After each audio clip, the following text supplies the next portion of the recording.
Yes. How many more do we have? 2 news. Alright, we 3 can try to questions. hurry and get through this. Okay.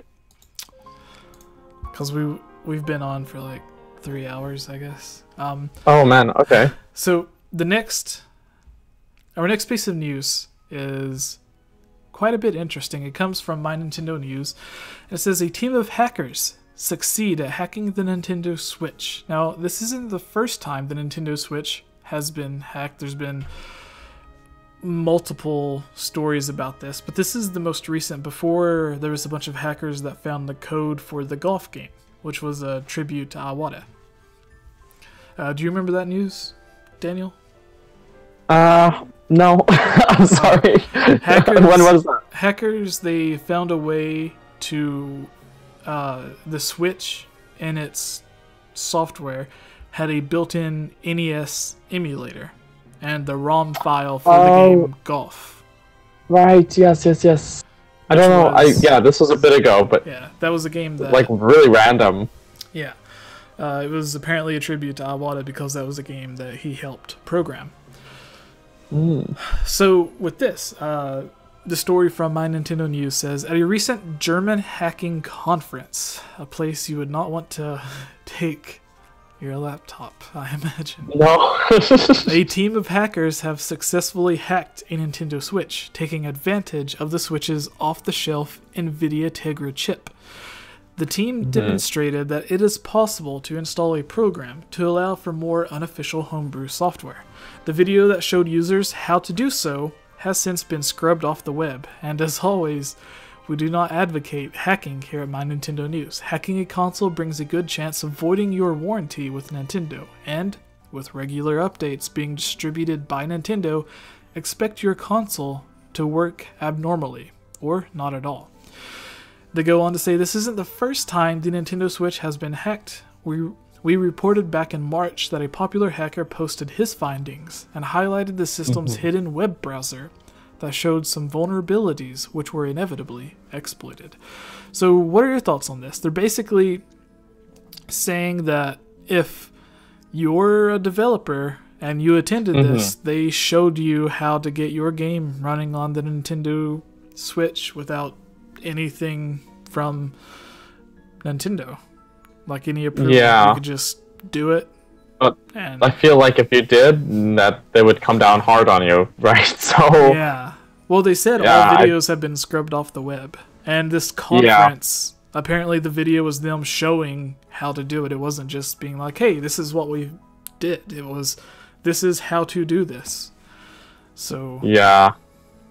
I don't know, like I'm not super into hacking by any means. Yeah. So it's just, but it is kind of like shows you how, you know, people get curious and they'll get into anything basically. Like I remember way back when people finally figured out how to do Wii U emulation, you know, and it's just, you know, they'll do anything to get it running how they want it to, even if it's not how the console was supposed to be designed to perform.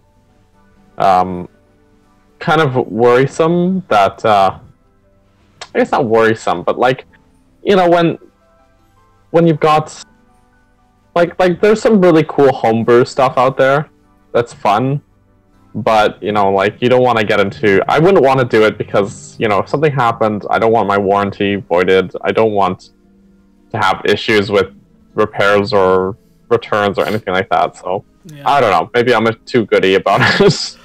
Like I always think it's interesting, especially like there's been cases where people have like hacked games or like made their own fan projects and stuff of games that they didn't necessarily have permission to, and it turned into success stories, like the fan team that would work on the Sonic remakes by themselves, and then they got hired to make Sonic Mania. So if this turns into a positive, then great, but hacking just to show, hey, this is, if you download this game from the internet or pirate this game, you can just put it on the Nintendo Switch, not have to pay for it. That's what happened with the PlayStation Portable, the original PSP. It was hacked. Like you were able to hack it so easily that the console itself sold really well, but nobody would actually buy games for it because they would just use it to play like SNES games instead of the actual PSP games. So, yeah, I guess that brings us to the end of that story. Yeah. It's just kind of a weird one, but like it seems like if they're gonna like show how to do this, Nintendo would have been aware of it and been like, hey, if you do this, then we're going to like sue you or something. I don't know if they can. I don't know what the legality is, but it's weird. You know, they could also take the opportunity to sort of address if there's security concerns with that, to address those. Yeah.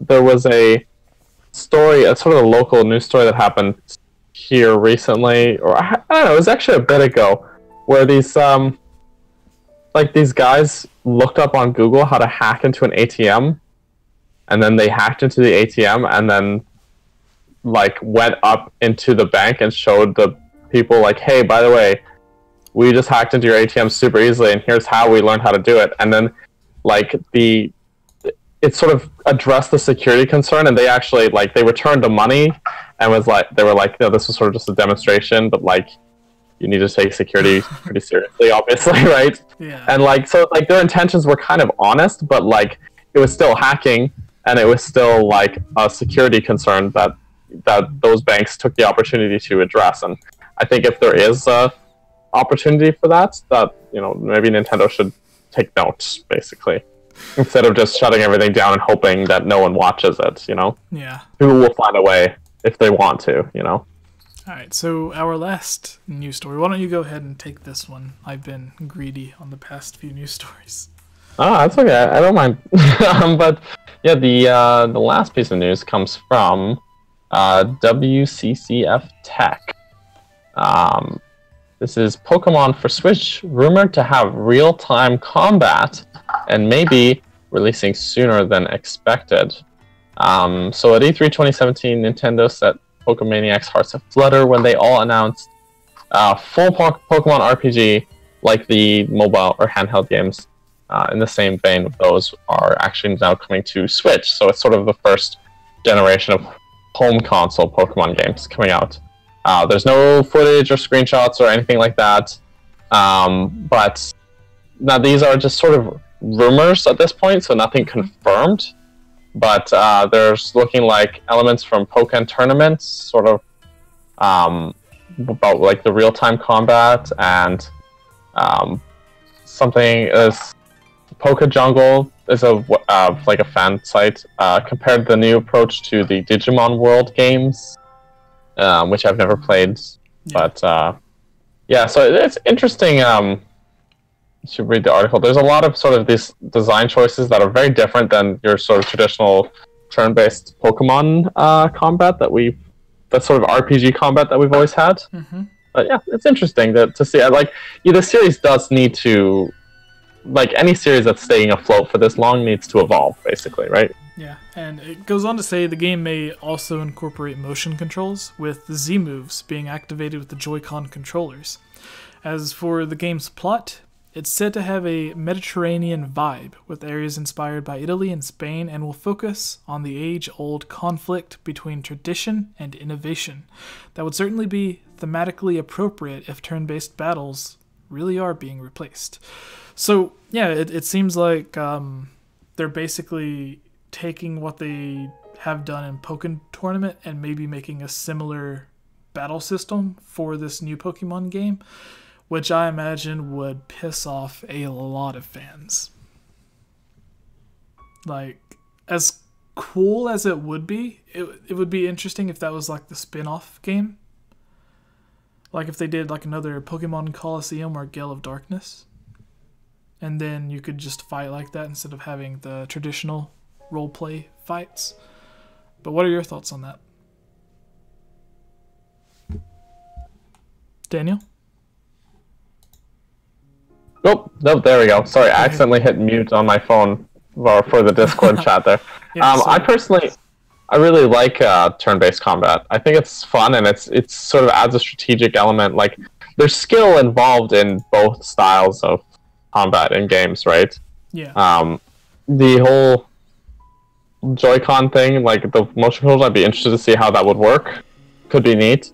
The Pokemon tournament was fun, right? But like, it'd be interesting to see how they could work that in with, because like when your Pokemon learns new moves or things like that, like they would have to work that into the Pokemon tournament fighting style. So you'd have like, I guess, a base set of moves and then special moves that you'd unlock. But yeah, so I'm all for trying new things in games.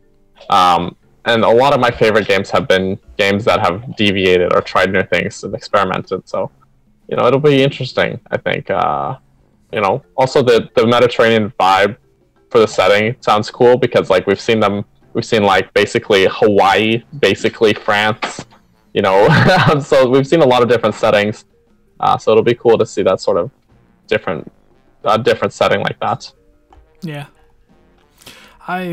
Like I said, I think it would be interesting if they tested it out in another game that was akin to like Pokemon Colosseum, to where it plays similar to a traditional Pokemon game, but is more of a side story. That would, like, if they released whatever the new Pokemon game was with traditional battle system, or if they did something where you could choose, like going into the fight, you could pick the new way or the traditional way.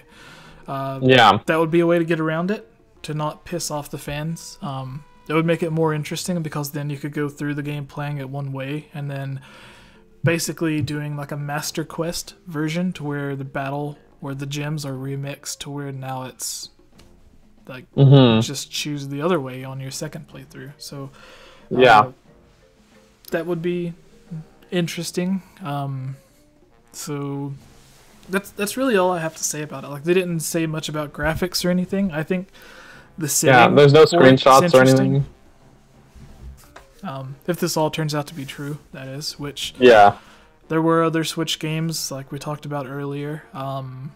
Mario Cross Rabbids was leaked a long time before it was revealed. Everybody thought it was too ridiculous to be real, or at least most people did. But yeah, I guess that brings us to our mailbag. All right. Yeah. We only have a few questions today, Like last time I think we had a whole lot, but... Yeah. We're going to take one or two from Discord, though, because I asked, and there was a couple of people that did that. So, what's up, everybody? I am Jesse, or GameOverJesse, as some of you all may know me, and today I have Daniel here with me, as always. Hello. Yeah. As always. Yeah. So the videos on this channel are funded by supporters on Patreon like you. If you're a fan of this channel and would like to join on videos, receive shoutouts, watch videos early, have your questions answered, or have your topic discussed on our podcast, please consider supporting on Patreon for these and many other rewards for just $1. Shoutouts for this video includes Linkus the Triforce, Rusty Caulfield, Lovable Christie, Give Time 15, Shadow to Us, Robbie Morgan, and Lunarium. I want to thank all of you for everything you have done to help support this channel.